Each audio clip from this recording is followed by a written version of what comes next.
नमस्कार दोस्तों, Indian polity के इस एमसीक्यू की सीरीज में मैं प्रशांत आप सबका स्वागत करता हूं। इंडियन पॉलिटी के इस एमसीक्यू सीरीज का हमारा पहला लेक्चर होगा historical background of Indian constitution. तो इससे जुड़े हुए जो टॉप 50 क्वेश्चंस प्रीवियस ईयर में पूछे गए हैं उन्हें हम एक क्रम से देखेंगे। तो इस लेक्चर को देखने के बाद इस टॉपिक पर आपकी पकड़ बहुत अच्छी हो जाएगी और साथ ही साथ इस टॉपिक से किस प्रकार से प्रीवियस ईयर में क्वेश्चंस बनाए गए हैं उसकी भी समझ आपको हो जाएगी। तो बहुत ही ध्यान से इस पूरे सेशन को आप देखेंगे ऐसी मैं उम्मीद करता हूं।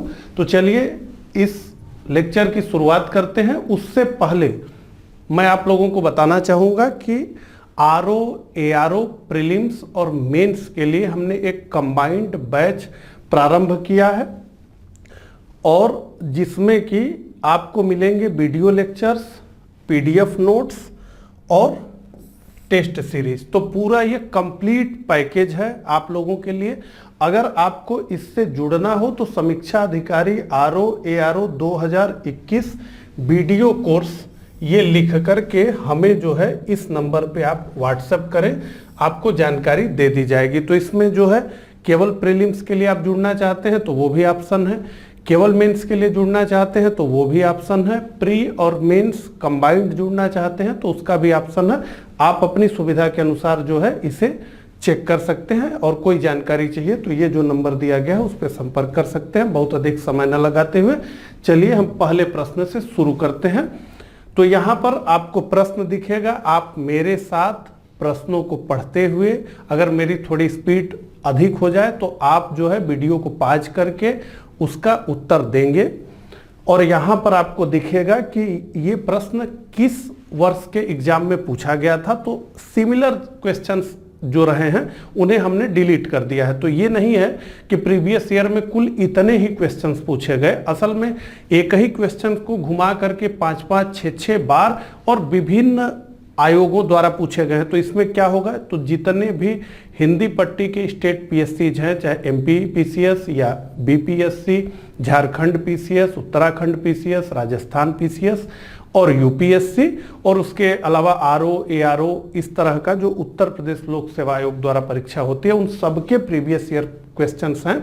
आगे हम लोग सीडीएस और एनडीओ को भी शामिल करेंगे क्योंकि उससे बड़े स्टैंडर्ड क्वेश्चंस मिल रहे हैं, उसमें काफी तगड़े प्रश्न पूछे जा रहे हैं। ठीक है, तो यहाँ पे आप देखते चलेंगे कि किस वर्ष ये प्रश्न पूछा गया है। हालांकि ये पूरा नहीं है, बहुत सारे प्रश्न जो सिमिलर थे उन्हें हटा दिया गया है। ठीक है, तो सबसे पहला प्रश्न है, किस वर्ष रेगुलेटिंग एक्ट पारित किया गया। तो विनियामक अधिनियम किस वर्ष पारित किया गया, ये प्रश्न है। तो हम इसके ज्यादा ऑप्शंस को नहीं पढ़ेंगे क्योंकि पता है हमें 1773 का रेगुलेटिंग एक्ट। दूसरे प्रश्न पे हम आते हैं, निम्नलिखित अधिनियमों में से प्रथम बार किसमें गवर्नर जनरल ऑफ बंगाल के पद हेतु प्रावधान किया गया।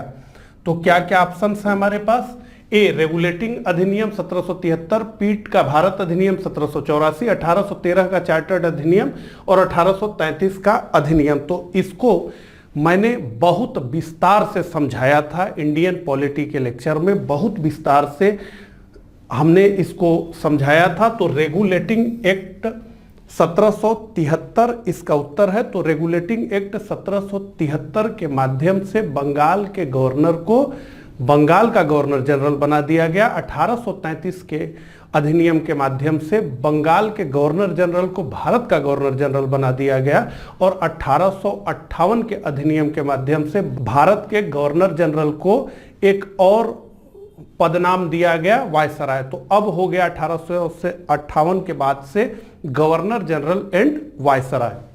यहां पर आप देख सकते हैं कि हमने लेक्चर्स में इस तरह का एक बहुत ही शानदार चार्ट बना करके आपको सारी बातें समझाई थी कि भारत में किन किन पदनामों का प्रयोग हुआ। तो 1773 से 1833 तक बंगाल का गवर्नर जनरल प्रथम कौन था, वारेन हेस्टिंग।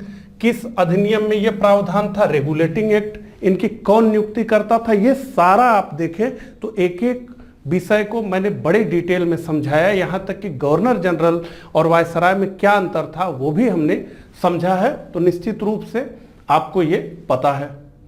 अब आते हैं हम तीसरे प्रश्न पर। निम्न में से किसके अंतर्गत भारत में सर्वप्रथम सर्वोच्च न्यायालय की स्थापना हुई? तो रेगुलेटिंग एक्ट 1773, चार्टर्ड अधिनियम 1853, भारत सरकार अधिनियम 1935 और भारतीय संविधान अधिनियम 1950।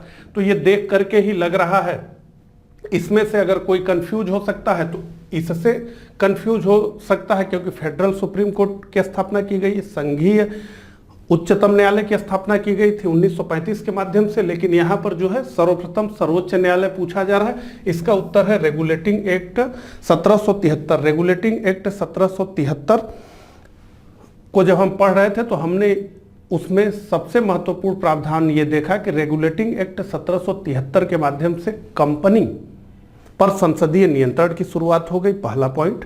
दूसरा पॉइंट ये कि भारत में केंद्रीयकरण का प्रारंभ किया गया। कैसे? तो बंगाल का जो गवर्नर था उसको बंगाल का गवर्नर जनरल बना दिया गया, और जो मद्रास और बंबई के गवर्नर्स थे उसके अधीन कर दिए गए। यानी बंगाल का गवर्नर जनरल अब 1773 के बाद से भारत में सर्वोच्च प्राधिकारी था, तो सुप्रीम अथॉरिटी था इंडिया में, और जो मद्रास और बंबई के गवर्नर्स थे वो उसके अधीन थे।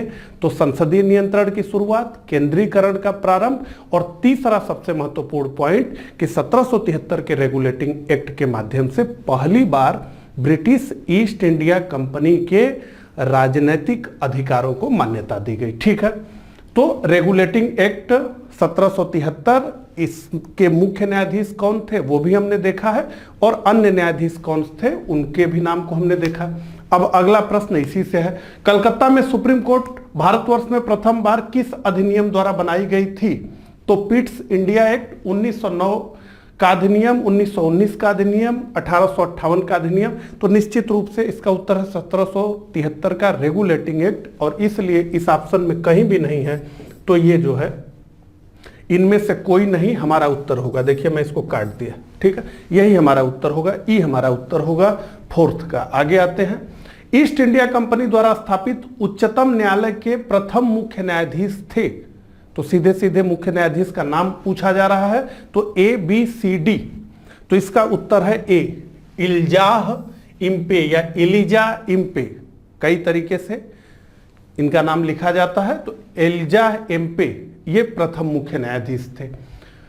भारत के गवर्नर जनरल को किस एक्ट के द्वारा अपनी समिति के निर्णय को अस्वीकार करने का अधिकार मिला? भारत के गवर्नर जनरल को किस एक्ट के द्वारा अपनी समिति के निर्णय को अस्वीकार करने का अधिकार मिला? तो जो गवर्नर जनरल की परिषद थी उसका निर्णय 1773 के रेगुलेटिंग एक्ट में परिषद की सदस्य संख्या 4 थी। जो गवर्नर जनरल की काउंसिल थी उसमें कुल 4 मेंबर्स थे, और यह कहा गया कि जो भी काउंसिल डिसीजन लेगी वो गवर्नर जनरल को मानना ही होगा। इस पे मैंने बहुत जोर दिया था।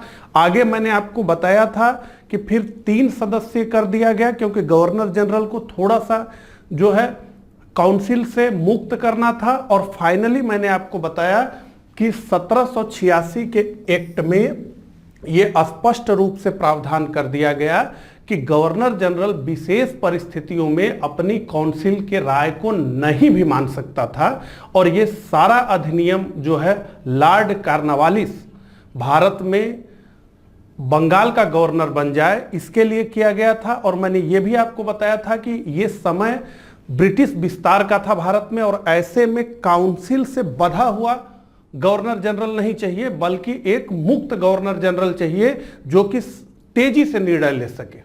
ठीक है, ये सब हमने बात की थी। तो 6 का हमारा उत्तर हो जाएगा सी। अच्छा, यहां पे देखिए 1786 के अधिनियम को पढ़ाते हुए मैंने यहां पे बताया है कि बंगाल के गवर्नर जनरल को मुख्य सेनापति का दायित्व भी प्रदान कर दिया गया, तो कमांडर इन चीफ भी बना दिया गया इसे। और क्या किया गया, तो अब गवर्नर जनरल विशेष परिस्थितियों में परिषद के निर्णय को निरस्त कर सकता था तथा अपने निर्णय को लागू कर सकता था। तो काफी अथॉरिटी जो है 1786 के अधिनियम द्वारा बंगाल के गवर्नर जनरल को दी गई। अगला प्रश्न, निम्नलिखित में से किस अधिनियम के तहत लॉर्ड कॉर्नवालिस को अपनी काउंसिल के फैसलों को रद्द करने का अधिकार मिला था? सेम प्रश्न है, एक ही प्रश्न है, और थोड़ा सा इसमें घुमाव है। अब यहां पे सीधे सीधे लॉर्ड कॉर्नवालिस का नाम आ गया, क्योंकि मैंने जैसा कि बताया कि 1786 का अधिनियम लॉर्ड कॉर्नवालिस बंगाल का गवर्नर जनरल बन जाए इसके लिए ही लाया गया था। तो रेगुलेटिंग एक्ट 1786 का एक्ट, तो ये 1786 का एक्ट। इस लेक्चर को देखते हुए ये भी आप समझिए कि एक ही प्रश्न किस तरह से घुमा के पूछा जा सकता है और आपने जो पढ़ा है उसका आप प्रयोग कर पा रहे हैं कि नहीं। ये सारी बातें एकदम क्लियर, बहुत समझा समझा करके मैंने सब बताया हुआ है। और कमेंट बॉक्स में आप लिखिए कि आपने कुल कितने सही किए। कुल 52 इसमें क्वेश्चंस हैं, ठीक है। तो 52 लिखना ठीक नहीं लगा तो हमने 50 ही लिख दिया, ठीक है। अगले प्रश्न पे आते हैं। 1793 में एक विनियम द्वारा जिला कलेक्टर को उसकी न्यायिक शक्तियों से वंचित कर दिया गया और केवल संग्राहक अभिकर्ता बना दिया गया। ऐसे विनियमन का कारण क्या था? अब देखिए, जहां से हम लोगों ने इस प्रश्न को लिया है वहां पर यह भी प्रश्न था और ऐसे में आप लोगों का भी है कि भाई वो प्रश्न था तो आपने छोड़ क्यों दिया, जबकि इन जनरल ये प्रश्न जो है, जो संवैधानिक विकास क्रम भारत का हुआ, जो कॉन्स्टिट्यूशन से पहले के अधिनियम आए, उनसे जुड़ा हुआ नहीं है।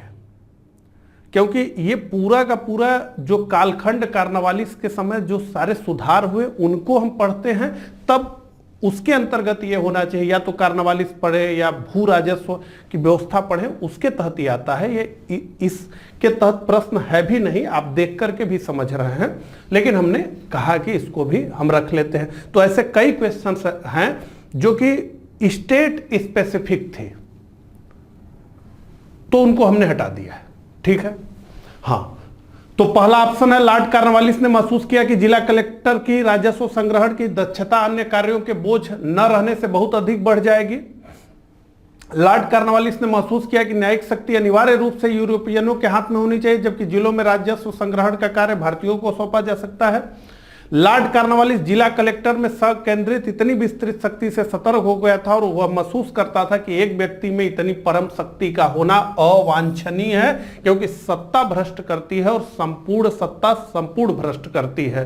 तो पावर करप्ट और एब्सोल्यूट पावर करप्ट एब्सोल्यूटली, तो सत्ता भ्रष्ट करती है और परम सत्ता परम भ्रष्ट करती है। इसलिए जो है यहां पे शक्तियों का पृथक्करण के सिद्धांत को अपनाया गया, सप्रेशन ऑफ पावर को अपनाया गया। किसके द्वारा?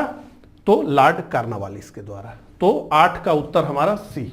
अगला, भारतीय व्यापार में ईस्ट इंडिया कंपनी का एकाधिकार समाप्त किया गया। भारतीय व्यापार में ईस्ट इंडिया कंपनी का एकाधिकार समाप्त किया गया 1793 में, 1803 में, 1813 में, 1833 में। तो देखिए, कंपनी के व्यापारिक एकाधिकार को 1813 में ही समाप्त कर दिया गया। तो BEIC का जो ट्रेड मोनोपोली थी उसको एबोलिश कर दिया गया 1813 में, लेकिन 2 चीजों को छोड़ दिया गया, पहला चाय और दूसरा चीन के साथ व्यापार, अफीम का व्यापार होता था, ठीक है, चीन के साथ। तो इसका हमारा जो उत्तर है वो है सी, 1813 में, ठीक है। अगर इसी के एकाधिकार के ऊपर या आगे पूर्णतः शब्द लिखा होता तो हमारा उत्तर सीधे सीधे डी हो जाता, लेकिन यहां सी है। आइए अगले प्रश्न को देखें। किस अधिनियम के द्वारा ब्रिटिश संसद ने चाय और चीन के साथ व्यापार को छोड़कर ईस्ट इंडिया कंपनी के भारत के साथ व्यापारिक एकाधिकार को समाप्त कर दिया गया था? तो इसका भी उत्तर है 1813 का चार्टर्ड। हमने एकाधिकार को भी बड़े विस्तार में समझा था कि एकाधिकार, मोनोपोली कहते किसको है, प्रतिबंधित मोनोपोली क्या होती है और स्वयं से खड़ी की गई मोनोपोली क्या होती है, इनको भी हमने समझा था, ठीक है। तो ए हमारा उत्तर है। चार्टर्ड अधिनियम 1813 भारत के लिए महत्वपूर्ण समझे जाने का निम्नलिखित में से कौन सा एक कारण है? अब ध्यान से देखिए, आपने सब पढ़ा है लेकिन इसमें से आप उत्तर निकालिए। अभी तक जितने हम प्रश्न देखे हैं उसमें एक जो है कॉर्नवालिस वाले प्रश्न को छोड़ करके थोड़ा सा स्टैंडर्ड प्रश्न ये आ गया। चलिए, तो इसने ईसाई मिशनरियों द्वारा भारत में प्रचार पर रोक लगा दी। चार्टर्ड अधिनियम 1813 भारत के लिए महत्वपूर्ण समझे जाने का निम्नलिखित में से कौन सा कारण था? तो ये तो पहला वाक्य गलत है, इसने तो आज्ञा दी, ठीक है। तो हमें गलत सही नहीं, भारत के लिए क्या महत्वपूर्ण उसको, इसने भारत के औद्योगिकीकरण पर जोर दिया। इसके द्वारा भारतीयों की शिक्षा के लिए वित्तीय प्रावधान किया गया।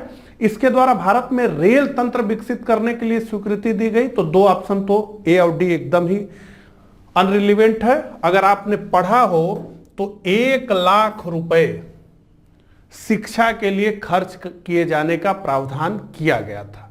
ठीक है, तो सी इसका उत्तर है। अच्छा, 12वें प्रश्न पे हम आ गए। चार्टर्ड एक्ट 1833 में निम्न प्रावधानों में से कौन सा एक नहीं था? अभी आईएएस का प्रश्न है, आप यहां देखते हुए चलिए। हर बार स्लाइड चेंज हो रही है, तो वो प्रश्न जो हम पढ़ रहे हैं वो किस एग्जाम में किस वर्ष पूछा गया था वो आपको यहां दिख रहा है। हम बार बार नहीं बोल रहे हैं, यहां देखते हुए चलिए। तो अब ये आईएएस का प्रश्न है, इसलिए इसका स्टैंडर्ड थोड़ा ऊपर हो गया। ठीक से समझते हैं। तो चार्टर्ड एक्ट 1833 में निम्न प्रावधानों में से कौन सा एक नहीं था? ईस्ट इंडिया कंपनी की व्यापारिक गतिविधियों का समापन, तो ये तो हुआ ही था। काउंसिल में परम सत्ताधारी के पदनाम को भारत के गवर्नर जनरल पदनाम बदलना, तो परम सत्ताधिकारी कौन है? तो सुप्रीम अथॉरिटी कौन? बंगाल का गवर्नर जनरल। 1833 में उसे क्या बना दिया गया? भारत का गवर्नर जनरल, यानी गवर्नर जनरल ऑफ इंडिया बना दिया गया, गवर्नर जनरल ऑफ बंगाल को।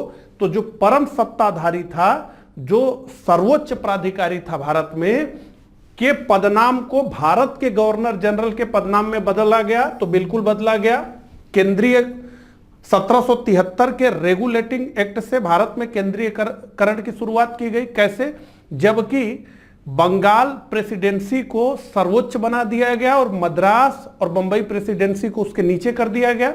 1833 में यह केंद्रीयकरण अपने चरम पराकाष्ठा पर तब पहुंचा जबकि बंगाल के गवर्नर जनरल को भारत का गवर्नर जनरल बना दिया गया और उसे असीमित विधायी शक्तियां दे दी गई। यानी बंबई और मद्रास के जो गवर्नर्स थे, जो उनकी काउंसिल थे, जो वो कानून बनाते थे, उनके कानून बनाने का भी अधिकार छीन लिया गया, उनके लेजिस्लेचर का भी राइट्स समाप्त कर दिया गया। तो 1833 के अधिनियम को हम ये मानते हैं कि ये केंद्रीयकरण की चरम पराकाष्ठा थी। ठीक है, तो काउंसिल में परम सत्ताधारी के पदनाम को भारत के गवर्नर जनरल के रूप में बदलना। ठीक है, काउंसिल में गवर्नर जनरल को विधिकर्ता की सभी शक्तियां प्रदान करना और गवर्नर जनरल की काउंसिल में विधि सदस्य के रूप में एक भारतीय की नियुक्ति। तो अब देखिए यहां पे हमको अगर ये सब नहीं भी आता हो और हमने थोड़ा भी पढ़ा हो तो हमें ये पता है कि गवर्नर जनरल की काउंसिल में विधि सदस्य के रूप में एक भारतीय की नियुक्ति नहीं हुई थी। मैंने अलग अलग करके कई बार रिपीट करके ये बताया कि पहली बार किसी भी अथॉरिटी में भारतीय 1862 में पहुंचे। 1861 के अधिनियम के माध्यम से 3 भारतीय गए, पटियाला के महाराजा गए, सरदिनकर राव गए और बनारस के महाराजा गए। यह पहली बार था कि किसी भी अथॉरिटी में भारतीय गए हों। तो यहां कैसे जा सकते थे? तो देखिए, इसीलिए ये जरूरी नहीं है कि आपको सब कुछ आता ही हो, लेकिन ये बिल्कुल जरूरी है कि आपका दिमाग कितना तेजी से काम करता हो। अगर आपको मान लीजिए कि ये नहीं पता हो, ठीक है, या आपके दिमाग में नहीं आ रहा हो, तो ये देखिए ये एकदम आसान है। अगर आपने थोड़ा भी ध्यान से पढ़ा हो तो आपको पता है गवर्नर जनरल काउंसिल में विधि सदस्य के रूप में एक भारतीय की नियुक्ति नहीं हुई थी। तो आपका उत्तर आ जाएगा 12 का डी। अगला प्रश्न, नागरिक सेवाओं के लिए प्रतियोगी परीक्षा प्रणाली को सिद्धांततः स्वीकार किया गया। तो सिविल सर्विसेज के लिए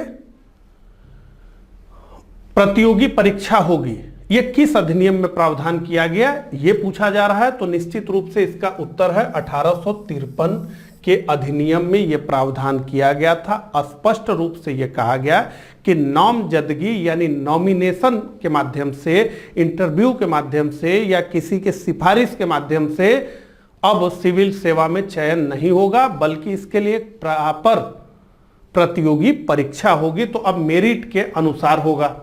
अगला, निम्नलिखित में से किस कानून ने पहली बार भारत में क्रियाशील विधान परिषद का सृजन किया?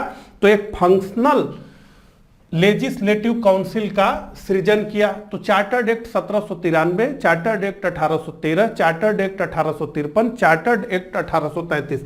चार्टर्ड एक्ट 1853 में ये पहली बार किया गया कि जो वायसराय की, या उस समय तो गवर्नर जनरल, उस समय तक 58 में वो वायसराय होगा। तो गवर्नर जनरल की जो काउंसिल थी उसे दो भागों में विभक्त किया गया। एक तो एग्जीक्यूटिव काउंसिल हो गई गवर्नर जनरल की, और दूसरी लेजिस्लेचर काउंसिल थी। 1853 से पहले क्या था कि जो गवर्नर जनरल की काउंसिल थी वही लेजिस्लेशन का भी कार्य करती थी, कानून बनाने का भी कार्य करती थी, और प्रशासन को भी संचालित करने का कार्य करती थी। यानी 1853 से पूर्व जो गवर्नर जनरल की काउंसिल थी वो लेजिस्लेटिव का भी पावर रखती थी और वही एग्जीक्यूटिव भी थी। तो 1853 में पहली बार गवर्नर जनरल के लेजिस्लेटिव बॉडी को अलग किया गया और गवर्नर जनरल की एग्जीक्यूटिव बॉडी को अलग किया गया, और जो गवर्नर जनरल की लेजिस्लेटिव बॉडी थी, काउंसिल थी, यही आगे चल करके विधान परिषद बनी तो लेजिस्लेटिव काउंसिल बनी। ठीक है, तो ये सब किया गया 1853 में। तो पहली बार विधायिका का कार्यपालिका से अलगाव यहीं से हुआ। ठीक है, अगला प्रश्न, निम्न में से किस एक वर्ष से ब्रिटिश सरकार अंतिम रूप से भारत एवं इंग्लैंड में एक ही समय साथ साथ इंडियन सिविल सर्विसेज की परीक्षा आयोजित करने हेतु सहमत हुई थी? 1922, 1923, 1924, 1925। तो इसका उत्तर है 1922 ए। 1922 ए 1935 के अधिनियम के माध्यम से, 1937 में यूपीएससी आज है हमारा जो है यूनियन पब्लिक सर्विस कमीशन, तो उस समय जो है एफपीएससी का निर्माण किया गया था, यानी फेडरल पब्लिक सर्विस कमीशन। बाद में जब यही फेडरल पब्लिक सर्विस कमीशन का ही नाम बदलकर यूनियन पब्लिक सर्विस कमीशन कर दिया गया, यूपीएससी कर दिया गया, उस समय एफपीएससी था ये। ठीक है, तो ये यूपीपीसीएस मेंस 2014 में पूछा गया था।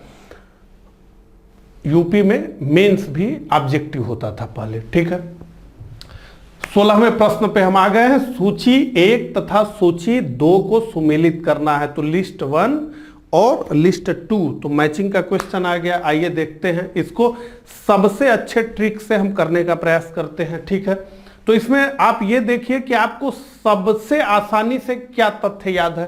तो इन जनरल जो सबसे आसानी से तथ्य याद हो सकता है वो मुझे लगता है कि सर्वोच्च न्यायालय की स्थापना, नियामक अधिनियम 1773 यानी रेगुलेटिंग एक्ट 1773। तो इसका मतलब है कि बी का तो हमारा 1 होगा। तो बी का 1 हमको कहां दिख रहा है? पहले क्या था कि यूपी में जो एग्जाम होते थे उसमें कुल मिला के इसी तरह का पेपर सेट होता था। आप देख लीजिए, आपका उत्तर आ चुका है, आपका उत्तर आ चुका है। बी का केवल एक जगह ही 1 है। आप देख लीजिए, बी का 1 केवल एक जगह है, तो बी आपका उत्तर है। आपको केवल यानी इस प्रश्न में इतना सब दे करके केवल चेक किया जा रहा है कि आपको यह पता है क्या कि सर्वोच्च न्यायालय की स्थापना रेगुलेटिंग एक्ट के माध्यम से की गई थी। अगर आपको यह पता है तो आपने उत्तर प्राप्त कर लिया। अच्छा, दूसरा, तो नियंत्रण परिषद की स्थापना, बोर्ड ऑफ कंट्रोल की स्थापना, ये किससे हुआ था? तो पीट्स का भारत अधिनियम 1784 से हुआ था। तो कंपनी के व्यापारिक और राजनीतिक कार्यों को पहली बार पीट्स के भारत अधिनियम के माध्यम से अलग अलग कर दिया गया। तो एक तो कंपनी के निदेशक मंडल पहले से ही चले आ रहे थे, 1784 में एक और बॉडी आ गई, बोर्ड ऑफ कंट्रोल, और उसी को हमने कहा कि भारत में दैव शासन व्यवस्था की शुरुआत हो गई, क्योंकि अब 2 अथॉरिटी हो गई। तो नियंत्रण परिषद की स्थापना ए का है 2, आप देखिए ए का 2। तो अगर आपको यह पता होता तो आप 2 जगह मिस हो सकते थे, डी भी इस ऑप्शन में है। अगला, ईसाई मिशनरियों को भारत में कार्य करने की अनुमति मिली, तो 1813 का अधिनियम। तो सी का 3 देखिए, सी का 3 भी 2 जगह है, यानी इन दोनों ऑप्शन से हम उत्तर नहीं प्राप्त कर सकते थे। गवर्नर जनरल परिषद में कानूनी सदस्य की नियुक्ति, तो ये 1833। ठीक है, तो डी का 4 भी 2 जगह। आप देख लीजिए, मैंने सभी ऑप्शंस आपको फिट करके दिखाए और सभी ऑप्शंस में 2 ऑप्शन शेष रह ही जाते थे, लेकिन केवल और केवल एक मात्र ऐसा ऑप्शन बी में था कि सर्वोच्च न्यायालय की स्थापना अगर आपको पता था कि रेगुलेटिंग एक्ट 1773 में हुआ था, तो आप इस क्वेश्चन को क्रैक कर लेते, जो कि सबसे आसान ऑप्शन था और जो इन जनरल सबको याद होता है। ठीक है, आगे बढ़ते हैं। 17 सूची 1 भारत की औपनिवेशिक सरकार के अधिनियम। अब देखिए बिना मतलब का इतना इतना बड़ा कोटेशन लिखा जाता है। ठीक है, इन सबसे कोई घबराने की बात नहीं। सूची 2 प्रावधान, तो एक में जो है एक्ट है और दूसरे सूची में दूसरे लिस्ट में क्या है, तो प्रोविजंस हैं। ये आईएएस में पूछा गया 2002 का प्रश्न है, इसलिए कठिन है। ये आसान प्रश्न बिल्कुल भी होने वाला नहीं है। आइए देखें, तो चार्टर्ड एक्ट 1813, तो चार्टर्ड एक्ट 1813 भारत में ईस्ट इंडिया कंपनी कार्यों को पूरी तरह विनियमित करने के लिए ब्रिटेन में एक बोर्ड ऑफ कंट्रोल स्थापित करना, भारत में कंपनी का व्यापार एकाधिकार समाप्त कर दिया गया। तो निश्चित रूप से कंपनी का व्यापार एकाधिकार तो समाप्त कर दिया गया। आइए थोड़ा देखें, तो चार्टर्ड एक्ट 1813 का उत्तर ए का 2 है। तो ए का 2 अगर हम देखें तो हमें दो जगह मिलता है, एक तो ए में मिलता है और दूसरा हमें कहां मिलता है, सी में मिलता है। सॉरी, हाँ, ए का 2 चार्टर्ड एक्ट, हाँ, तो ए का 2 हमें तो ए में मिलता है और सी में मिलता है, यानी बी और डी तो इसका उत्तर नहीं होगा। तो हमने एक सूचना से क्या कर दिया, 4 विकल्प को 2 में बदल दिया। तो जहां पर 4 विकल्प वाले एग्जाम में एमसीक्यू जहां है वहां निश्चित रूप से 4 से भले 2। ठीक है, तो 4 से भले तो हमने 2 कर दिया। अब आइए थोड़ा और दिमाग लगाएं। एक्ट ऑफ 1858, तो शासन का अधिकार ईस्ट इंडिया कंपनी से ब्रिटिश क्राउन को हस्तांतरित, ये सबसे आसान फैक्ट है इसमें। तो सी का 3, आइए देखिए हमारा काम होता है क्या, सी का 3, तो सी का 3 ए में है और सी का 3 इसमें नहीं है, सी में, तो इसका मतलब ए हमारा उत्तर है। ठीक है, तो एक्ट ऑफ 1858 शासन का अधिकार ब्रिटिश इंडिया कंपनी से ब्रिटिश क्राउन को हस्तांतरित, कंपनी के निदेशकों को कंपनी के प्रबंध से संबंधित सभी पत्राचार और दस्तावेज ब्रिटिश सरकार को प्रस्तुत करने को कहा गया, रेगुलेटिंग एक्ट 1773। और भारत में ईस्ट इंडिया कंपनी कार्यों को पूरी तरह विनियमित करने के लिए ब्रिटेन में एक बोर्ड ऑफ कंट्रोल की स्थापना, तो डी का 1, यहां देखिए डी का 1 है, तो ए हमारा उत्तर है इसका। ठीक है, आगे बढ़ते हैं। बोर्ड ऑफ कंट्रोल की स्थापना किस अधिनियम के अंतर्गत की गई, UPPCS mains 2015, regulating act, settlement अधिनियम, चार्टर्ड अधिनियम 1813, पिट्स इंडिया एक्ट 1784। अभी इसके बारे में हमने डिटेल में बात की। तो 18 का जो हमारा उत्तर है वो है डी। आप किसी भी एग्जाम की तैयारी कर रहे हो, ये पूरा जो सेशन है वो आप निश्चित रूप से दीजिए और एक्टिव तरीके से प्रश्न का उत्तर लिखते हुए चैट बॉक्स में आप रहेंगे। ठीक है, तो पिट्स इंडिया अधिनियम 1784 ने पहली बार बोर्ड ऑफ कंट्रोल की स्थापना कर दी। तो अब भारत पे शासन करने के लिए 2 अथॉरिटी थी, दोनों की दोनों लंदन में थी। एक तो निदेशक मंडल जो कंपनी के व्यापारिक कार्यों को देखता था और दूसरा नियंत्रण बोर्ड यानी बोर्ड ऑफ कंट्रोल जो कंपनी के राजनीतिक कार्यों को देखता था। हमने कहा कि इसके माध्यम से भारत में दैव शासन व्यवस्था की शुरुआत हो गई। 19वें प्रश्न पे, किस अधिनियम के द्वारा ब्रिटिश सरकार ने ईस्ट इंडिया कंपनी का चाय व चीन के साथ व्यापार का एकाधिकार समाप्त किया, तो 1813 में कंपनी के व्यापारिक एकाधिकार को, ट्रेड मोनोपोली को समाप्त कर दिया गया था। केवल 2 चीजों को छोड़ दिया गया था, एक चाय और दूसरा चीन व्यापार। 1833 में इसको भी समाप्त कर दिया गया। तो हमारा जो उत्तर है 19 का वो है डी। आगे आए, भारत का शासन ईस्ट इंडिया कंपनी के क्राउन को स्थानांतरित किया गया, तो ईस्ट इंडिया कंपनी से भारत का शासन ब्रिटिश क्राउन के हाथों में चला गया, किस अधिनियम से, यह पूछा जा रहा है। तो निश्चित रूप से 1858 के बाद भारत सरकार अधिनियम के अंतर्गत यह किया गया। 1857 के पश्चात भारत में ब्रिटिश नीतियों में बहुत परिवर्तन हुआ और इस परिवर्तन का सबसे पहली शिकार बन गई ईस्ट इंडिया कंपनी, क्योंकि ईस्ट इंडिया कंपनी के हाथों से भारत के शासन को लेकर के ब्रिटिश क्राउन के हाथों में सौंप दिया गया। तो 20 का हमारा उत्तर है सी। आगे बढ़ते हैं, निम्नलिखित कथनों पर विचार कीजिए। तो ये आईएएस 2006 में पूछा गया प्रश्न है, निम्नलिखित कथनों पर विचार करना है। चार्टर्ड एक्ट 1853 के द्वारा ईस्ट इंडिया कंपनी के भारतीय व्यापार के एकाधिकार को उत्साहित कर दिया गया। निश्चित रूप से ये सब 1813 और 33 में हो चुका है, तो ये तो 53 में कोई मामला नहीं। दूसरा, गवर्नमेंट ऑफ इंडिया एक्ट 1858 के अंतर्गत ब्रिटिश संसद ने ईस्ट इंडिया कंपनी को पूर्णतः समाप्त कर भारत में सीधा शासन करने का उत्तरदायित्व ग्रहण कर लिया। तो निश्चित रूप से इसमें पूछा जा रहा है कौन सा सही है, तो केवल 2 सही है। ठीक है, और ये प्रश्न जो है बड़ा अच्छा इसमें जो है वर्डिंग यूज की गई है कि भारत में सीधा शासन करने का उत्तरदायित्व ग्रहण कर लिया गया। मैंने 1858 के अधिनियम में एक प्रश्न भी पूछा था कि क्या ब्रिटिश ईस्ट इंडिया कंपनी के हाथ से भारत के शासन की बागडोर छीन करके ब्रिटिश क्राउन के हाथों में सौंप देना महज एक औपचारिकता थी या एक यथार्थ है? और इसका उत्तर जब हमने तलाशा था तो हमें पता चला कि ये महज एक औपचारिकता थी, ये महज एक फॉर्मेलिटी थी, क्योंकि 1773 के रेगुलेटिंग एक्ट से ही कंपनी के ऊपर ब्रिटिश संसद का नियंत्रण प्रारंभ हो गया था और 1784 में कंपनी के राजनीतिक कार्यों के लिए एक बोर्ड ऑफ कंट्रोल बना दिया गया और 1784 के अधिनियम में पहली बार ब्रिटिश ईस्ट इंडिया कंपनी का जो क्षेत्र था भारत में उसे कहा गया ब्रिटिश आधिपत्य का क्षेत्र। तो कुल मिलाकर के भारत पर अप्रत्यक्ष रूप से जो शासन कर रहा था वो ब्रिटेन की संसद ही कर रही थी। ये हमने देखा क्योंकि उन्हीं के ही तो बनाए कानून यहाँ पे चलते थे। ये सारे अधिनियम जिन्हें हम पढ़ रहे हैं ये ब्रिटिश गवर्नमेंट ने ही तो बनाया था, ब्रिटिश संसद ने ही तो बनाया था। तो उसका भी उत्तर हमने विस्तार से देखा था, अगर आपको याद हो। ठीक है, तो हमारा 21 का उत्तर है बी। आ गए अगले क्वेश्चन पे।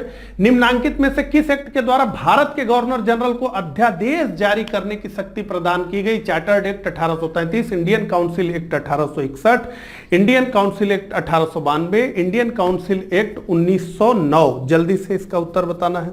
देखिए, अगर आप सभी अधिनियमों को धीरे धीरे जो है और समझ समझ के पढ़ेंगे तो अब आप ये जान लीजिए कि लगातार भारतीयों का दबाव बढ़ता जाएगा और कहीं ना कहीं 1862 से अब भारतीय भी कानून बनाने की प्रक्रिया में भाग लेना शुरू कर देंगे। हालांकि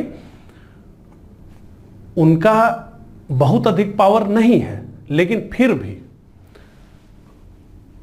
जो है गवर्नर जनरल को ऑर्डिनेंस जारी करने का पावर 1861 के अधिनियम से दे दिया गया। ठीक है, अच्छा 23वां प्रश्न, ब्रिटिश इंडिया के निम्नलिखित में से किस एक अधिनियम ने सामूहिक कार्यचालन के स्थान पर विभाग या विभागीय पद्धति द्वारा वायसराय की कार्यकारी परिषद पर उनके प्राधिकार को और बल प्रदान किया?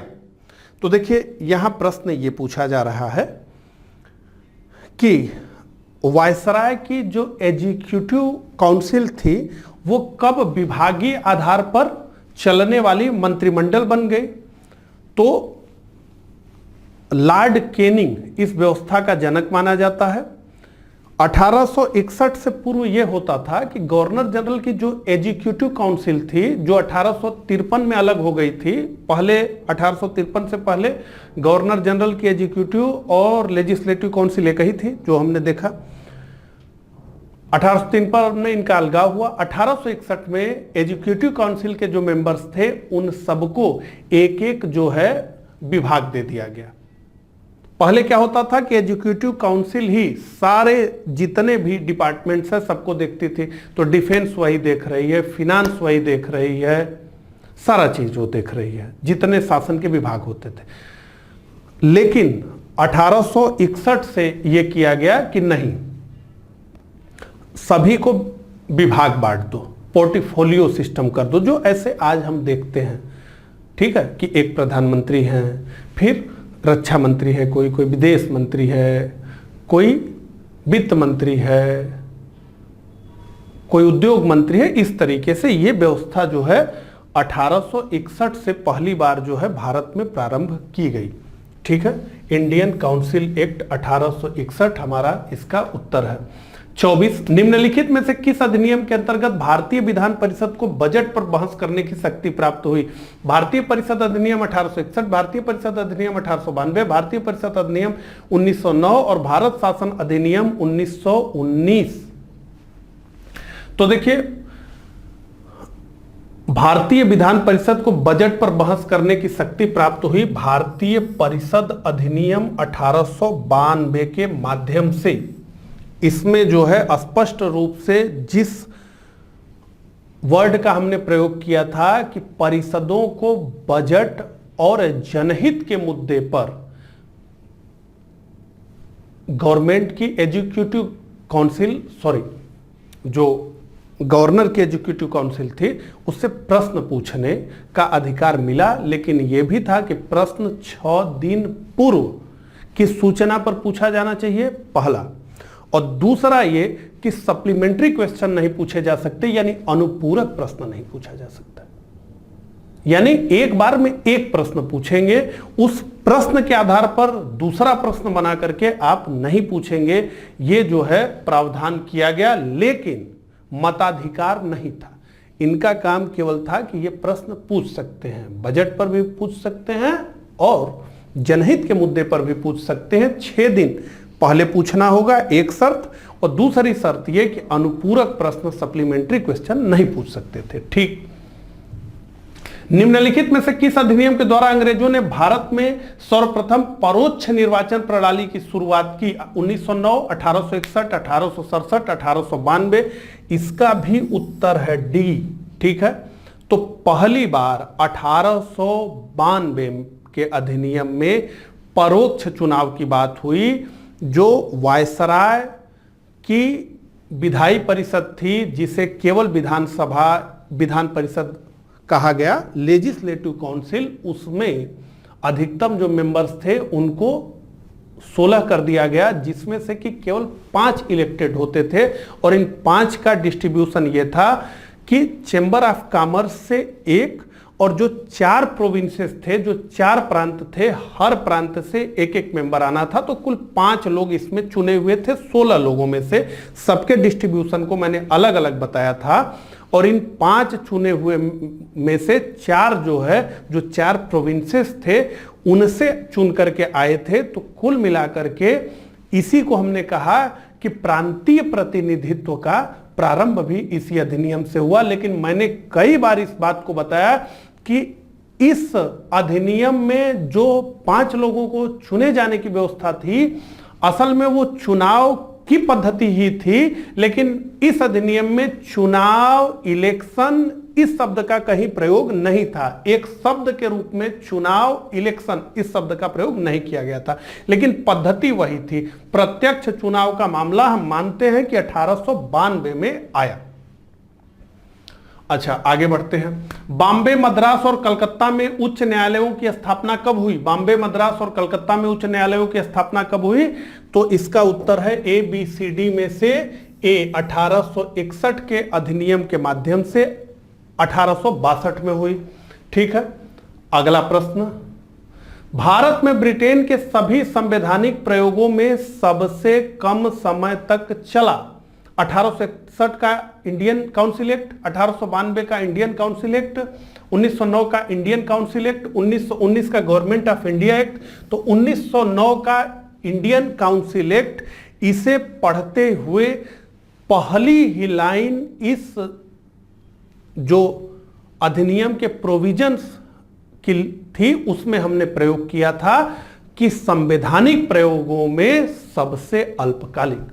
ये पहला लाइन ही था हम लोगों का कि संवैधानिक प्रयोगों में सबसे अल्पकालिक। ठीक है, तो 1909 का इंडियन काउंसिल एक्ट, जिसने की पृथक निर्वाचन व्यवस्था की नींव भारत में रखी, सेपरेट इलेक्टोरल की नींव भारत में रखी और कम्युनल रिप्रेजेंटेशन की शुरुआत की, और मुसलमानों को अलग आइडेंटिटी माना जाने लगा। तो 20 अगस्त 1917 के सुधारों की घोषणा को जाना जाता है मॉन्टेग्यू घोषणा के नाम से, मार्ले घोषणा के नाम से, मिंटो घोषणा के नाम से, चेम्सफोर्ड घोषणा के नाम से तो मॉन्टेग्यू घोषणा के नाम से।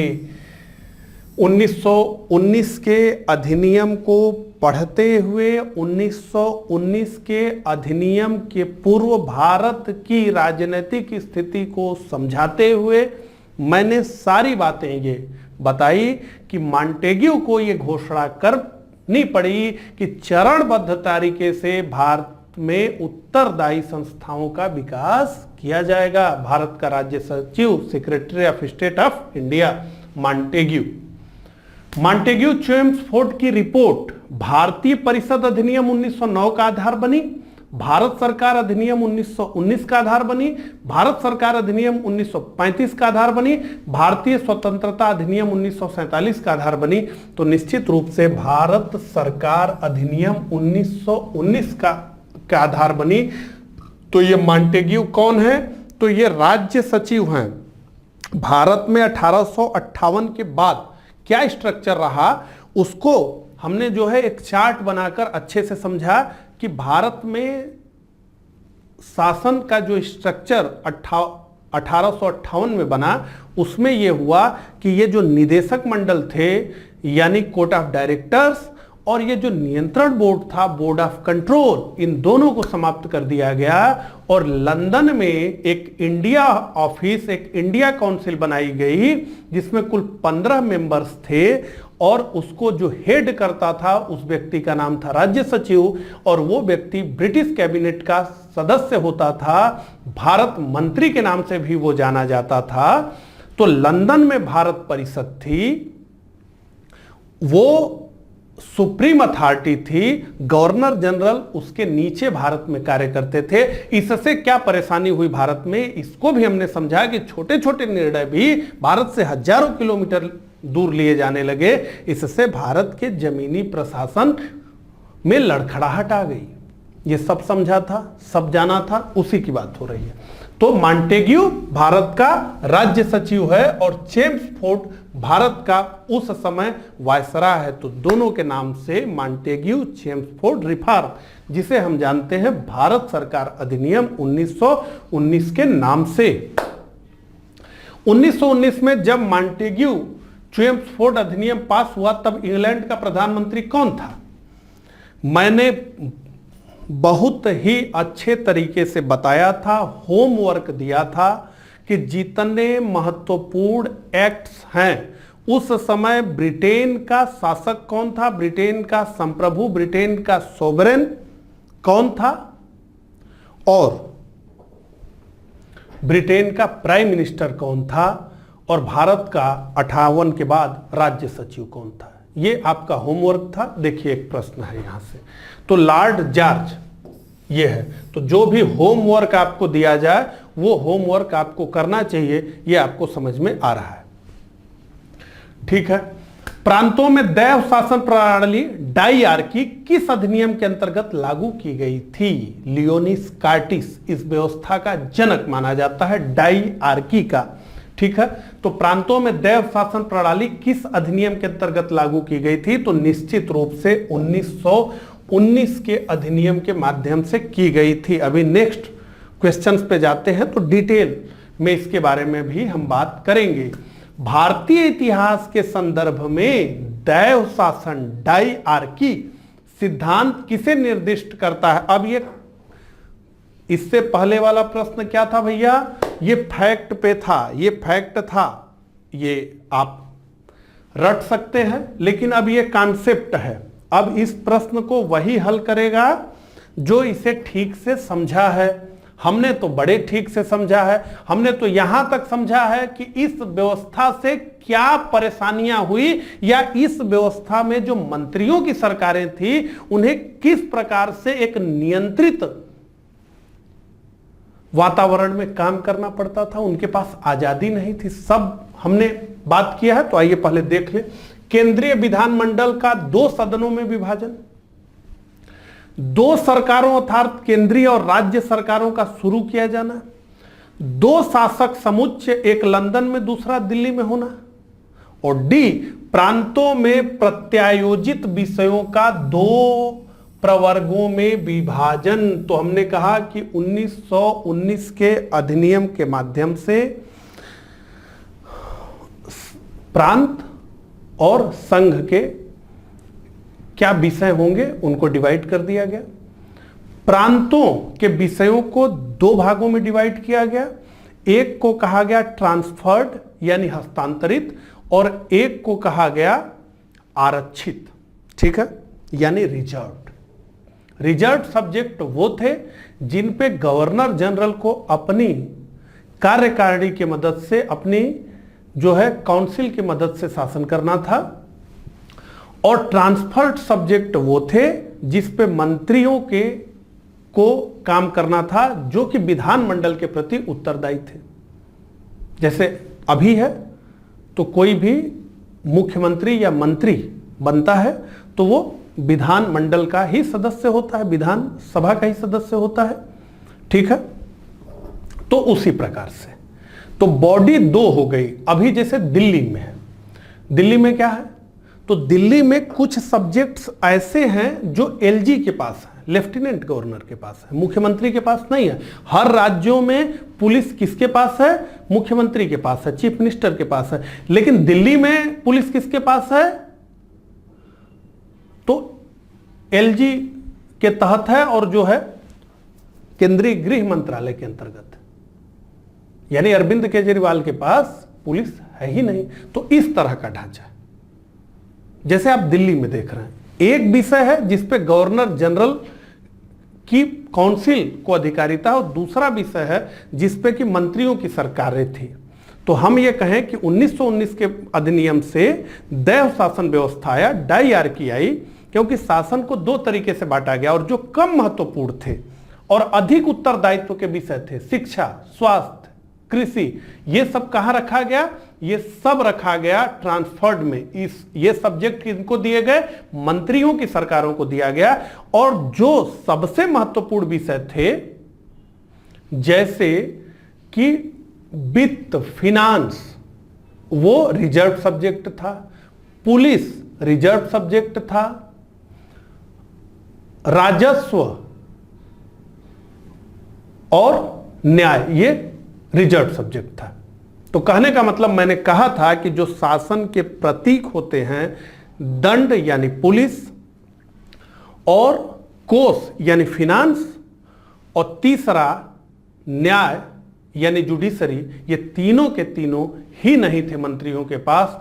तो शासन में उनके पास था ही क्या, ठीक है। ये सब बड़े विस्तार से चार्ट बना करके, सब बना करके मैंने आपको समझाया है। देखिए, उतना समझने से ये काम आपका ठीक प्रकार से हो रहा है, ऐसा आपको समझ में आ रहा है। आगे बढ़ते हैं। मॉन्टेग्यू चेम्सफोर्ड प्रस्ताव किससे संबंधित थे, सामाजिक सुधार, शैक्षिक सुधार, पुलिस प्रशासन में सुधार और संवैधानिक सुधार। अब ये बताइए, ये आईएएस का प्रश्न है 2016 का। देख करके उम्मीद नहीं, 2 बार चेक करना पड़ा कि सच में आईएएस में ही पूछा गया था, ठीक है। डी इसका उत्तर है भैया, 33 का हमारा उत्तर है डी। आगे, भारत सरकार अधिनियम 1919 ने निम्नलिखित में से किसको स्पष्ट रूप से परिभाषित किया, न्यायपालिका एवं विधायिका के बीच शक्ति का पृथक्करण। यह भी आईएएस का क्वेश्चन है, 2015 का है।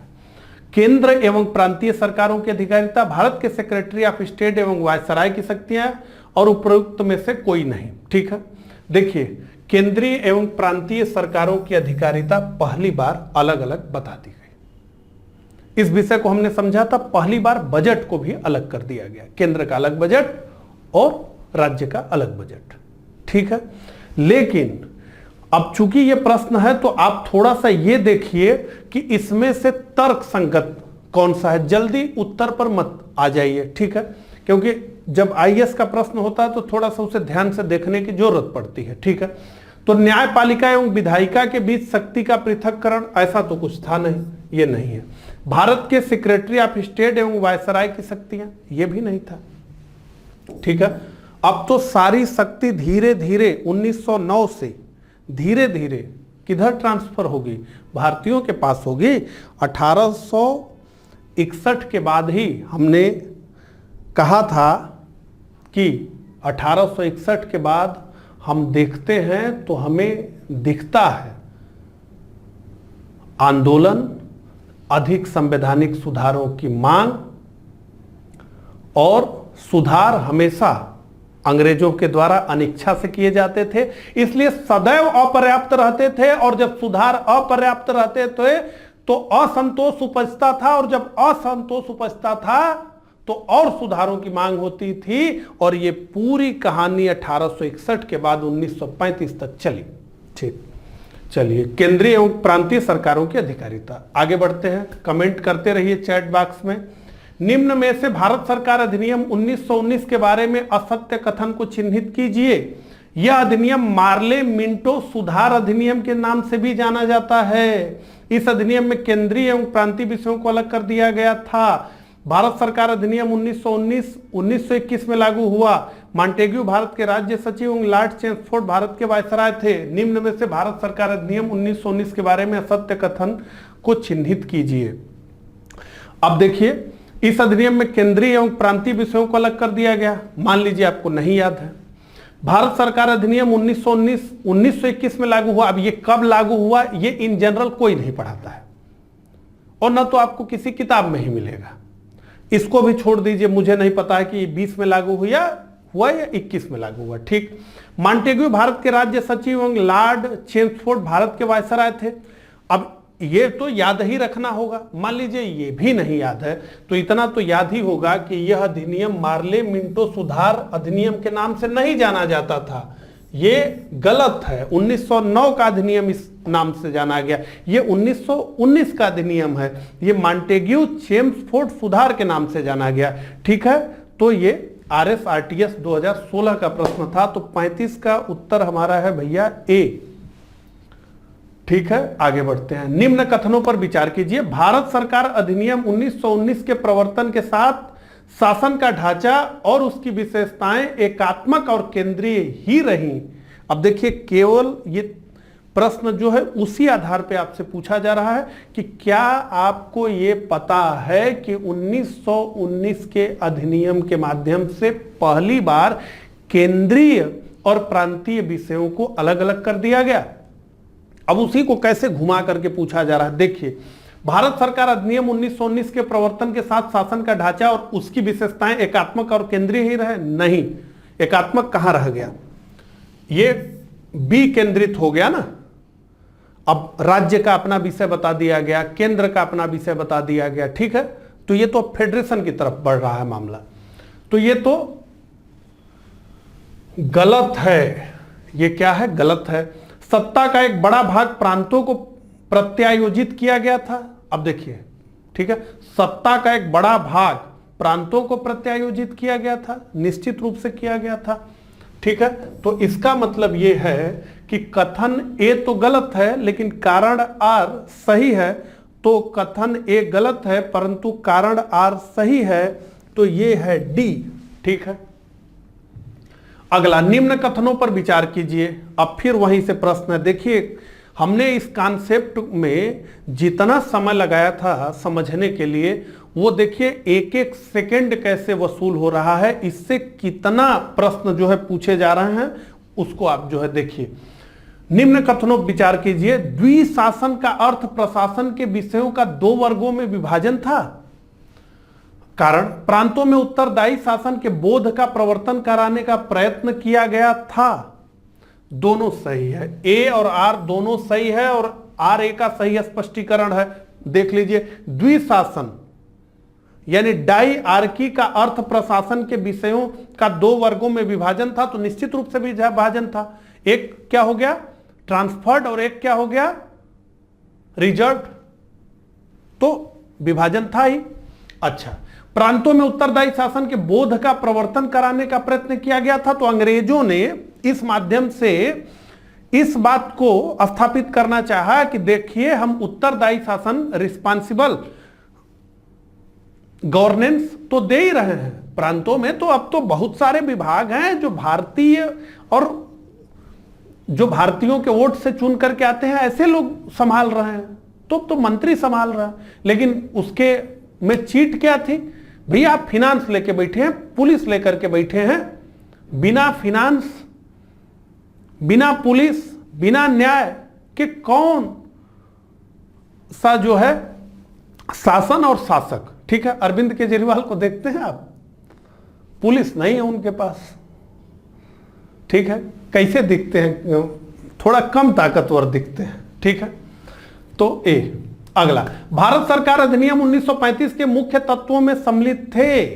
आइए, एक संघ का प्रावधान, प्रांतों को स्वायत्तता देना, प्रांतों में द्विशासन की प्रस्तावना, केंद्रीय विधायिका को संप्रभुता प्रदान करना। अब इतना पढ़ने के बाद सटाक से आ जाइए, ऑप्शंस को देखिए। इसका मतलब है कि इसमें से केवल दो ही सही है, ऑप्शन तो यही बता रहा है।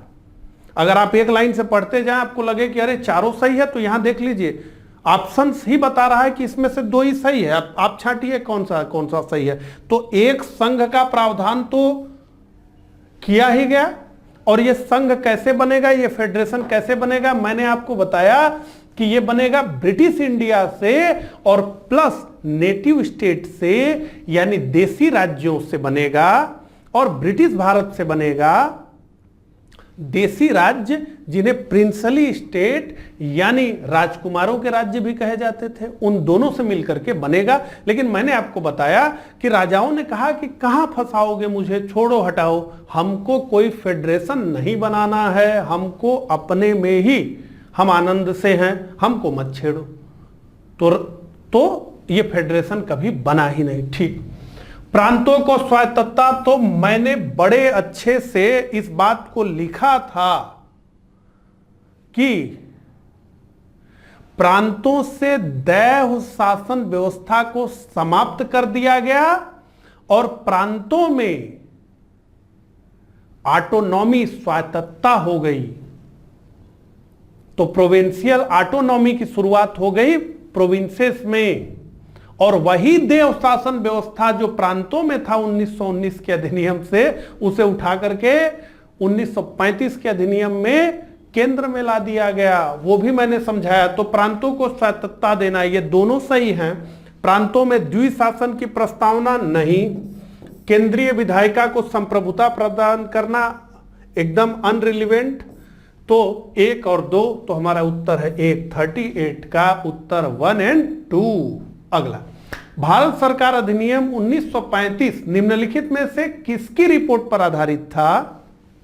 Cabinet mission, Cripps mission, Rowlatt commission, Simon commission, UPSC GIC 2010 में पूछा गया प्रश्न है। यहां पे देखिए, तो ये सुंदर सा चार्ट हमने बनाया था, इससे पहले भी था। हम ये समझ रहे थे कि 1919 के अधिनियम से और 1935 के अधिनियम तक के बीच भारत में क्या राजनीतिक घटनाक्रम रहे, उसको हम समझ रहे थे। तो हमने उसके लिए इसका प्रयोग किया था।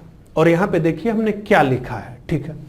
हमने लिखा है साइमन कमीशन रिपोर्ट मई 1930 और 1932 के दौरान साइमन कमीशन रिपोर्ट और संवैधानिक मुद्दे पर चर्चा हेतु गोलमेज सम्मेलन की शुरुआत। ये आप समझिए कि ये 2 पीपीटी था, मैं केवल एक ही इसमें रखा हूं, ठीक।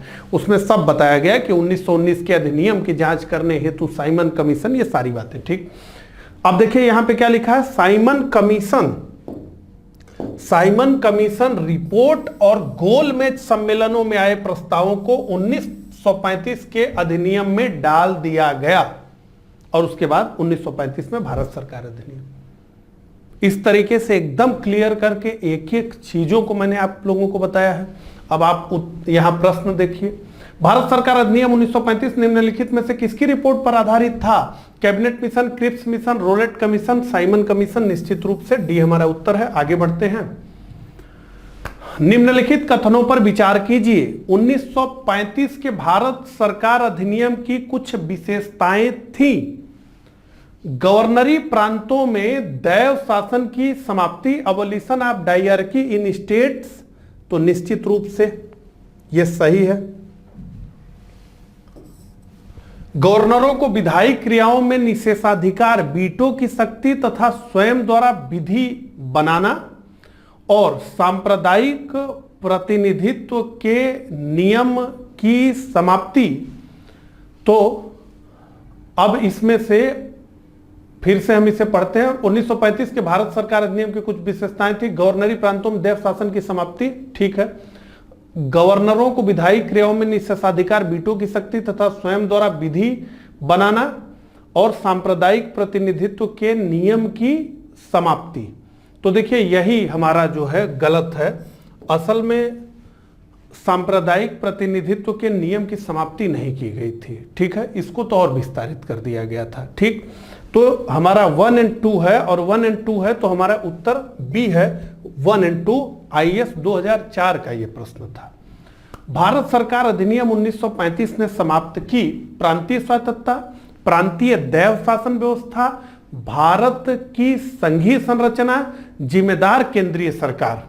ठीक है, तो आप यहां पर देखें तो सबसे उपयुक्त हमें दिख रहा है प्रांतीय दैव शासन व्यवस्था का, इसने अंत कर दिया, प्रोविंशियल ऑटोनॉमी दे दी। आइए अगले प्रश्न पे, निम्नलिखित कथनों पर विचार कीजिए। गवर्नमेंट ऑफ इंडिया एक्ट 1935 में, IAS 2005 का यह प्रश्न है, गवर्नमेंट ऑफ इंडिया एक्ट 1935 में प्रांतीय स्वशासन का उपबंध था, निश्चित रूप से था। एक संघीय न्यायालय फेडरल कोर्ट की स्थापना का उपबंध था, निश्चित था। केंद्र में अखिल भारत संघ का उपबंध था, निश्चित था। तो इन कथनों में से कौन कौन से सही हैं? तो डी, सभी के सभी सही हैं, सभी के सभी सही हैं। तो प्रांतीय स्वशासन का उपबंध किया गया था, एक संघीय न्यायालय फेडरल कोर्ट की स्थापना की गई थी, और ये जो फेडरल कोर्ट थी ये आखिरी अपीली अथॉरिटी नहीं थी, प्रीवी काउंसिल में इसके विरुद्ध अपील की जा सकती थी। ठीक है, और केंद्र में अखिल भारत संघ का प्रस्ताव किया गया था, लेकिन कभी भी अखिल भारत संघ अस्तित्व में नहीं आ पाया, क्योंकि राजाओं ने कहा कि हमें इसका हिस्सा नहीं बनना है। अगला, 1935 का गवर्नमेंट ऑफ इंडिया एक्ट क्यों महत्वपूर्ण है? यह भारतीय संविधान का प्रमुख स्रोत है। अब देखिए सीधे ऐसे प्रश्न पूछ लिया जाएगा, तो आपने सारे प्रोविजंस तो पढ़ लिए, लेकिन अब इस प्रश्न से आइए सामना करिए, तो समझना पड़ेगा उसको। तो 1935 का गवर्नमेंट ऑफ इंडिया एक्ट क्यों महत्वपूर्ण है? तो केवल एब्सोल्यूट ही नहीं समझना है कि क्यों महत्वपूर्ण है, इन ऑप्शंस के हिसाब से भी समझना है कि वो क्यों महत्वपूर्ण है। ठीक, यह भारतीय संविधान का प्रमुख स्रोत है, इसके द्वारा भारत को स्वतंत्रता मिली, इसमें भारत विभाजन उल्लेखित है, इसके द्वारा रियासतें समाप्त हुई। तो ऑप्शन इतना कमजोर दे दिया गया कि आपका काम हो जाएगा, लेकिन ऑप्शन को अगर तगड़ा कर दिया जाता तो यह मुश्किल प्रश्न था, लेकिन अभी तो यह आसान है। निश्चित रूप से यह भारतीय संविधान का प्रमुख स्रोत है। 200 के आसपास अनुच्छेद सीधे सीधे भारत के संविधान में लिए गए हैं। संविधान के स्रोत को पढ़ते हुए हमने इसको पढ़ा था, और हमने ये भी चर्चा की थी कि जो भारत का संविधान इतना लिखित विस्तृत संविधान हो गया, उसके कई कारणों में से एक कारण यह भी था कि वो 1935 के भारत सरकार अधिनियम से अत्यधिक प्रभावित हो गया था। इससे काफी कुछ प्रावधान ले लिया गया था। यह भी मैंने बताया था कि जो लोग संविधान की आलोचना करते हैं वो ये कहते हैं कि भारत का संविधान 1935 के भारत शासन अधिनियम की एक संशोधित प्रति है, तो एक संशोधित प्रति ही कहा जा गया इसे। ठीक है, तो यह भारतीय संविधान का प्रमुख स्रोत है, यह हमारा उत्तर है। अगला, 1935 के भारत सरकार अधिनियम के निम्नलिखित में से कौन सा एक वैशिष्ट युक्त नहीं है? आइए पढ़िए, पहले तो वैशिष्ट युक्त, अब इसको ऑप्शन के पढ़ने के बाद ही पता चलेगा कि आखिर एग्जामिनर पूछना क्या चाहता है। IAS 2000 का प्रश्न ये हमारा है। केंद्र में साथ ही राज्यों में दैव शासन, द्विसदनीय विधानमंडल, प्रांतीय स्वायत्तता, एक अखिल भारतीय संघ। ठीक है, केंद्र में साथ ही साथ राज्यों में दैव शासन। तो देखिए केंद्र में साथ ही साथ राज्यों में दैव शासन नहीं, हम बार बार कह रहे हैं कि दैव शासन व्यवस्था का 1935 के अधिनियम ने अंत कर दिया था राज्यों से, लेकिन उसे वो केंद्र में लेकर के आई थी। तो प्रोविंसेस में तो ऑटोनॉमी दे दी गई थी, तो इसका मतलब है कि ये ऑप्शन तो नहीं है। तो ए हमारा नहीं है, 44 का उत्तर ए। ठीक है, 1935 के आप देखिए 1935 का भारत सरकार अधिनियम कितना महत्वपूर्ण है, कितने प्रश्न हैं। ठीक है, IAS 2002 में 1935 के भारत अधिनियम द्वारा प्रस्तावित फेडरल यूनियन में राजसी प्रांतों को शामिल करने के पीछे अंग्रेजों की असली मंशा क्या थी? 5 मिनट लेकर के मैंने 1935 के भारत सरकार अधिनियम के प्रावधानों को पढ़ने से पहले यह बताया था कि 1935 के भारत सरकार अधिनियम के पीछे अंग्रेजों की क्या योजना थी। तो एक तो मैंने ये आपको बताया था कि अब अंग्रेज ये समझ रहे थे कि भारतीयों को अधिकार तो देना ही देना होगा, लेकिन ऐसे में भी कुछ सब्जेक्ट्स हमें अपने पास बचा के रख लेने चाहिए, जैसे डिफेंस हमें रख लेना चाहिए, दूसरा आरबीआई को बना करके फिनांस को रख लेना चाहिए, और तीसरा जो है विदेश नीति को हमें रख लेना चाहिए, और ईसाई विषय से भी जुड़े हुए कुछ प्रावधानों को उन्होंने अपने पास रखा।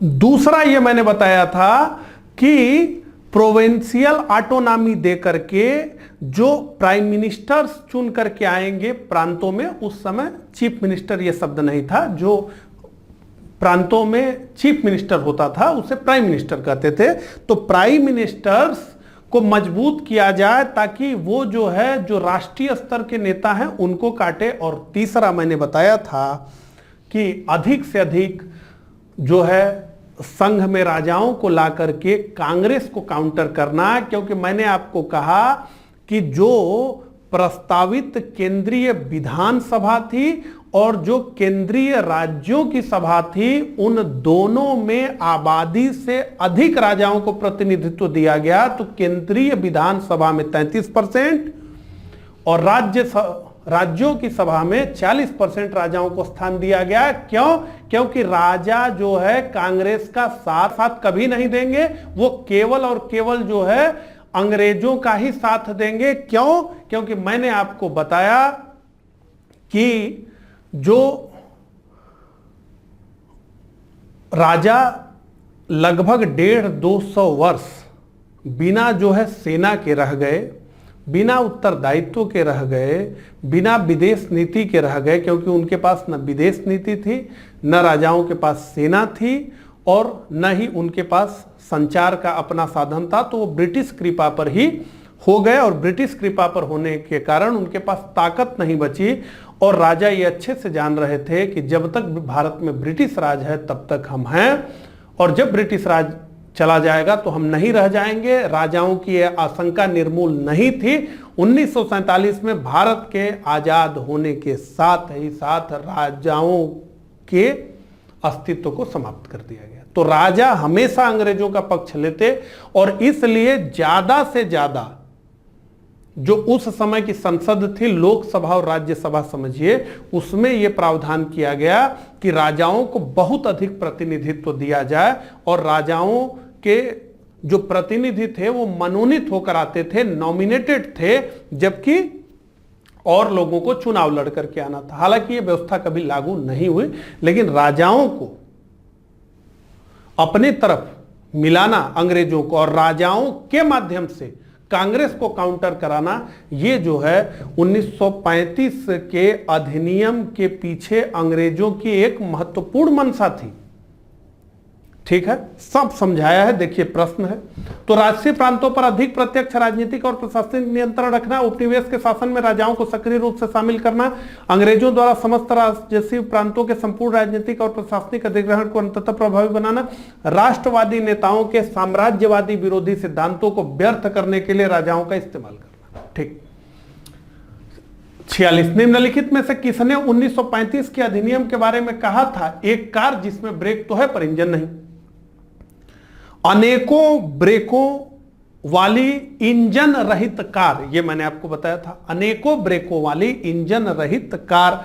हमने यह भी कहा कि जब भारत आजाद हो गया तो सबसे महत्वपूर्ण लीडर नेहरू जी थे, और इसी भारत सरकार अधिनियम 1935 के एक बड़े हिस्से को हमारे संविधान में या तो सीधे सीधे या थोड़े संशोधन से अपना लिया गया।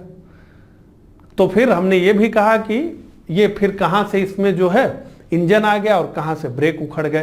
तो एक कार जिसमें ब्रेक तो है पर इंजन नहीं है, पंडित जवाहरलाल नेहरू, ये हमारा उत्तर है। अगला, निम्नलिखित में से किस अधिनियम द्वारा संवैधानिक निरंकुशता का सिद्धांत प्रवृत्त किया गया, इस इसकी चर्चा हमने नहीं की थी। इसका उत्तर है 1935 का भारत सरकार अधिनियम। और इसकी चर्चा नहीं करने के लिए अब क्या करेंगे, एग्जामिनर हैं तो अपने हिसाब से वो प्रश्न बना लेते हैं। हर एक्ट पर अलग अलग तरह का इस तरह का प्रश्न बनाया जा सकता है, इसीलिए आप देखेंगे कि इस तरह का प्रश्न जो है बहुत अधिक रिपीट नहीं होगा। ठीक है, तो ऐसे बनाया जा सकता है।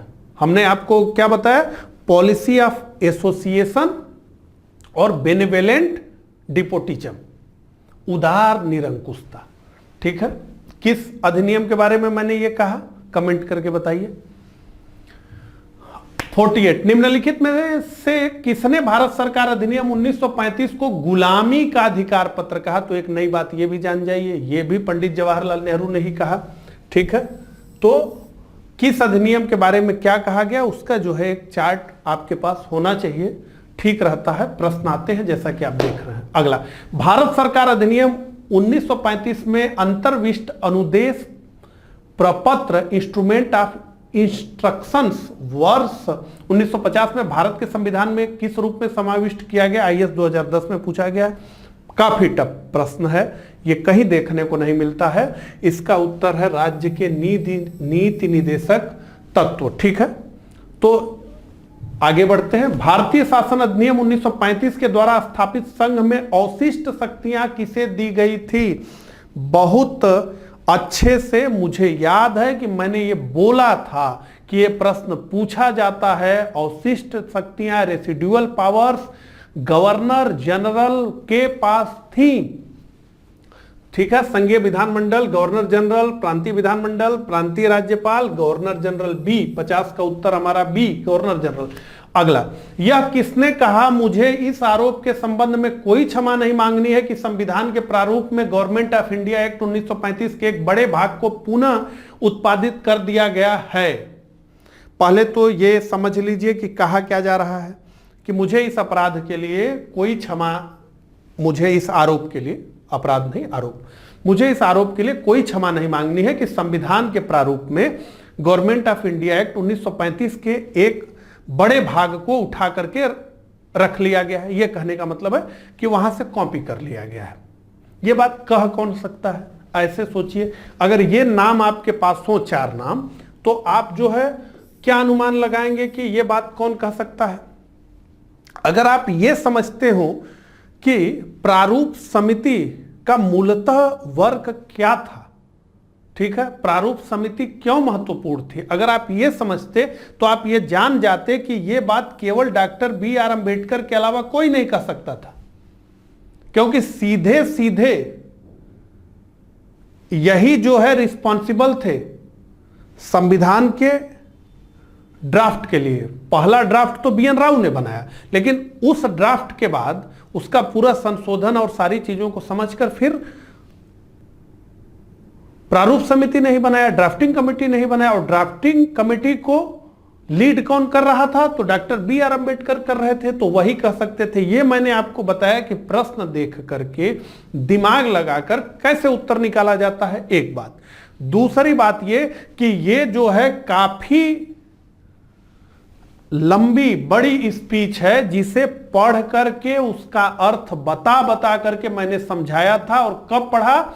जब हम ये पढ़ रहे थे कि भारत के संविधान की आलोचना क्या है, तो उसमें हमने इस विषय को लिया था। हमने केवल डॉक्टर भीमराव अंबेडकर के विचार को नहीं पढ़ा था, बल्कि हमने और भी महत्वपूर्ण विचारों को भी देखा था। तो निश्चित रूप से डॉक्टर बी आर अम्बेडकर, इसका उत्तर है डी। हमारा अंतिम प्रश्न, सूची 1 को सूची 2 से सुमेलित करना है, तो लिस्ट 1 लिस्ट 2 मैचिंग करना है उत्तराखंड पीसीएस 2003 में। आइए देखें, सबसे पहले तो हम ये देखें कि हमारे पास सबसे आसान ऑप्शन क्या है, तो हम उसी से शुरू करते हैं जो पहले हम देख चुके हैं।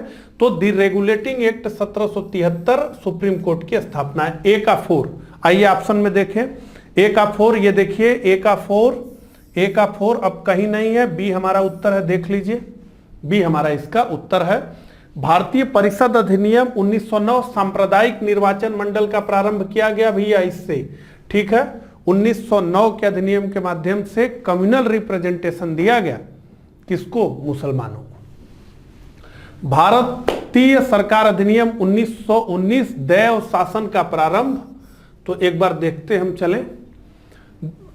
ए का 4 और बी का 3 और सी का 2 और डी का 1 प्रदेशों की स्वायत्तता के लिए प्रावधान। ठीक है, तो ये हमारा उत्तर हो गया। तो इस प्रकार से कुल 52 प्रश्नों को हमने जो है इस लेक्चर में डिस्कस किया। मुझे कमेंट करके जरूर बताइएगा कि मेरा ये प्रयास आपको कैसा लगा, और अगर अच्छा लगा हो तो इस वीडियो को लाइक, शेयर और चैनल को सब्सक्राइब जरूर करिएगा। मिलता हूं इसी तरह के अगले लेक्चर में, तब तक के लिए आप सभी को धन्यवाद, नमस्कार।